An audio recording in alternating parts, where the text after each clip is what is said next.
Senior దర్శకుడు వంశీ దర్శకత్వంలో తెరకెక్కిన క్లాసికల్ మూవీ సితార.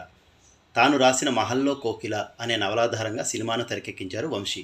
సుమన్ కథానాయకుడు కాగా అభినేత్రి భానుప్రియ కథానాయికగా పరిచయమైంది. శుభలేఖ సుధాకర్, శరత్బాబు ముఖ్య పాత్రలు పోషించగా ప్రభాకర్ రెడ్డి, ఏడిది శ్రీరామ్, జేవి సోమయాజులు, మల్లికార్జునరావు, రాళ్లపల్లి, సాక్షి రంగారావు ఇతర పాత్రల్లో దర్శనమిచ్చారు. వేటూరు సుందరరామూర్తి కలం నుంచి జాలువారిన పాటలకు మాస్ట్రో ఇళయరాజా అలరించే బాణీలు అందించారు.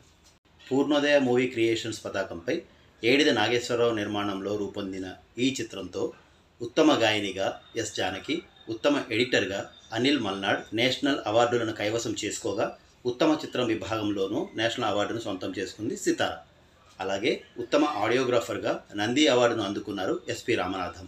1984 ఏప్రిల్ 27న విడుదలై ప్రేక్షకుల మన్ననలతో పాటు ఘన విజయం సాధించిన Sitara Vijayawada Vijaya talkies, Visakhapatnam Geet, Rajahmundry Raja, Nellore new talkies, Guntur Swamy, Ongole Sridevi, Tirupati mini Pratap, Eluru Ambika deluxe, Bhimavaram Padmalaya, Warangal Kakatiya and Anantapur Triveni కేంద్రాలలో శతదినోత్సవం జరుపుకుంది.